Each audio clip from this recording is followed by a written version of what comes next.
خپلو خبرو باندې نو درې کې قربان. او ما د توې چې شلو مې اوس وې نه زه بیرغ او سفارت نه بندوم. دا خبره تکرار کیږي.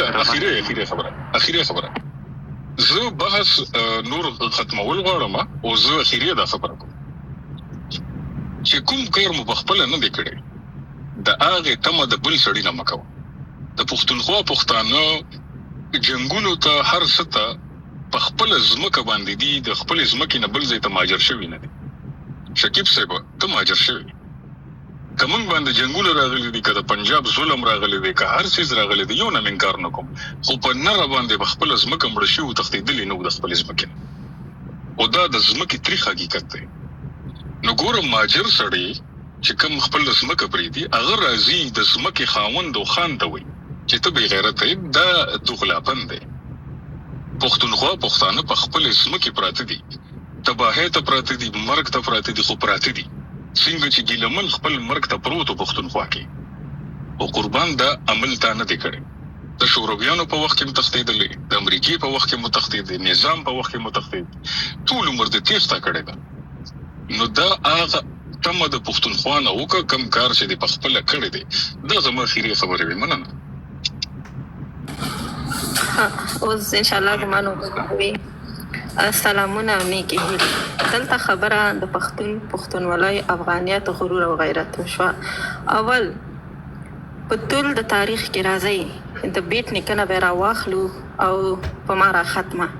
هیڅ پښتون په خپل سینه د پنجاب بیرغ نه ده لګولی، حمزه ته لګولی. ته د کوم پښتونولۍ نه خبرې کوې؟ کله چې ته دومره دقیقه مقایسه کوې مهرباني، کوم پښتون په خپل ټټر د پنجاب بیرغ وهلی چې تا په خپل ټټر د پنجاب بیرغ وهلی او هر ځای کې وایي چې زه کټر پنجابی یم، کټر پاکستانی یم. د پښتنو په تاریخ کې داسې د ننګ لکه هېچا نه وه راوړې، تا راوړله. یو بل حمزه، زه تا هېڅ وخت د کوزې پښتونخوا نماینده نه ګڼم. هر وخت چې منظور پښتون په خپل سینه د پنجاب بیرغ ولګو بیا به موږ سره باسو. ته د پښتنو نه جلا یې، تا ډېر په واضح ډول خپله لاره جلا کړې ده. تا په واضح ډول ویلي دي چې ته څوک یې، څه کاره یې او ستا موخه چې شی ده، ستا کړن لاره چې شی ده. بل هېڅ هغه افغان په اوسني شرایطو کې د افغانستان د حالاتو نمایندګي نشي کولی کوم چې د طالب پلوه دی. هغه نه زه افغان بولم، ځکه پنجاب هم زما د سرو کرښو، زما د پرمختګ، زما د هوساینې دښمن دی، او طالب هم زما د پرمختګ، زما د هوساینې، زما د بیرغ، زما د ملي سرود، زما د خپلواکۍ، زما په خپلو خپو ودرېدلو، زما د زده کړو، زما د غږ دښمن دی. پس هغه افراد اک افغان وي که نه وي چې د طالب په جولۍ کې ځان وغورځو، د طالب کړنو ته برات ورکړو، هم د افغانانو نمایندګي نشي کولی.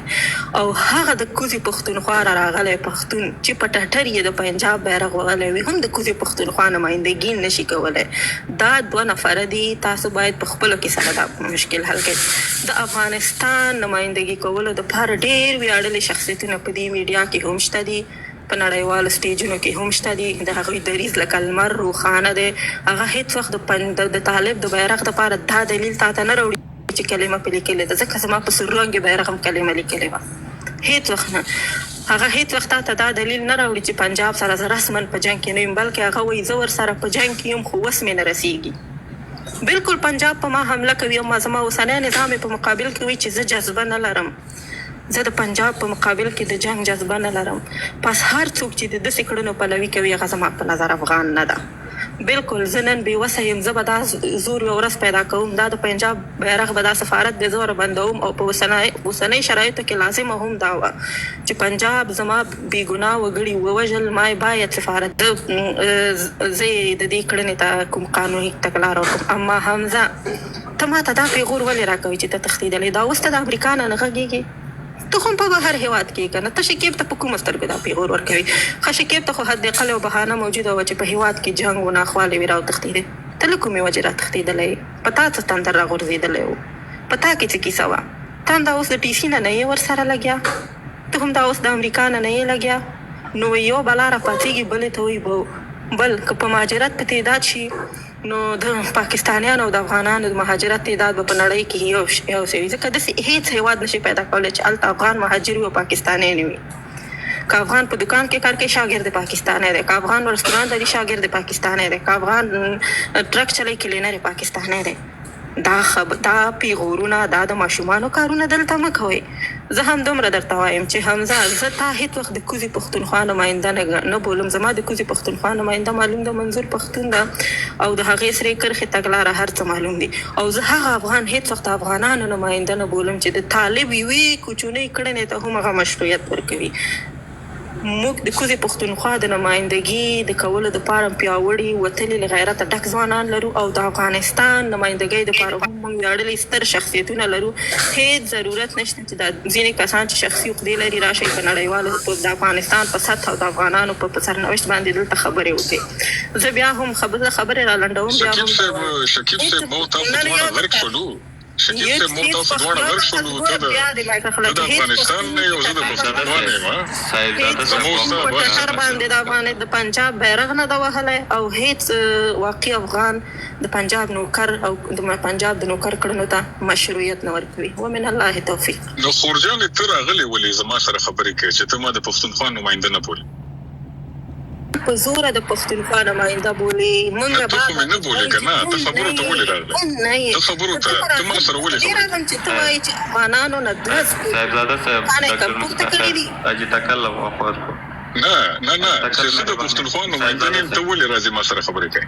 صاحبزاده صاحب هېڅوک چې د یو ځای نماینده نه دی ته هغه وخت د پښتونخوا نماینده کېدی شي. کله چې ته د پښتونخوا د خلکو د خوا نه مشر وټاکل شي بیا ته نمایندګي کوی شي ویلی شي. دغه وایم صافي صاحب زه خو د افغانستان نمایندګانو سره نه یم لګیا. دا خو د افغانستان وګړي دي څنګه چې زه د پاکستان وګړی. بالکل هغه خبره دي څوک د کوم ځای د نماینده نه دی. دا هغه وخت غواړي د حمزه نه فلانې هغه وخت غواړي. نو شکیب سره د حمزه بحث وکړه. شکیب سره د حمزه په مسکا خورته پکې منځ کې راغی هغه د افغانستان نه دی زه د پښتونخوا نه یم. او بله خبره مسکا خور یو بله خبره اخیري خبره تاسو ته کوم مسکا خوره دا د پښتونخوا نماینده مسکا به راځي فیصله به کوي چې د پښتونخوا نماینده څوک دی. دا فیصلې تا سره نشته قربان. نه ګور زه درته زه له تا نه ولې په دې برخه کې لوړه یم ځکه چې ما په ټټر د پنجاب بیرغ نه وهلی. او مسکا خوره پنجاب بیرغ مسکا خوره د پنجاب بیرغ مسکا خوره د پنجاب بیرغ ستا د مسکا خوره ستا د پنجاب بیرغ ستا د وطن په سینه کې لګېدلی دی په کابل کې. ته نورې خبرې مه کوه قربان. نه ده لګولی او افغانانو په خپله ستا په پروفایل پنجاب نه ده لګولی که نه ستا په ټټر پنجاب نه ده لګولی تا په خپله خوښه لګولی دی. زما دا دی چې په ما په جبر لګېدلی خو تا خپل ځان ورته خرڅ کړی دی او خپل په خوښه دی لګولی دی. مهرباني. سلامونه احترامات حمزه تاته او ډاکټر یو صافي ورور ته ټولو د لایف لیدونکو کتونکو ته او دلته چې د حق خبره وکړې ته بیا خلک د ترازګي په شلو نمو باندې تا کوي. اوس حمزه خو صحیح دی یو شی به وایي د تاریخ په سیسټم کې به لږ بلا دي یو کتاب یو شی زده کړه ریسارچ به یې کړی یو څه به ووایي خو د ډاکټر ویډیوګانو ته ورننوځئ. ټرمپ د خوبه راجګ پوتین څټ وګره او شمالي کوریا والا مچ چې دا تا شي باندې سر ده. ټول ورځ خپل زیربیرانیانو شوټونو لپاره دلته راغلی د افغانستان په وضعیت د سترګې پټې کړې حمزه د رانیولی. دا ولې خپل کور غم وخوره. ته ولې د 4 کال 3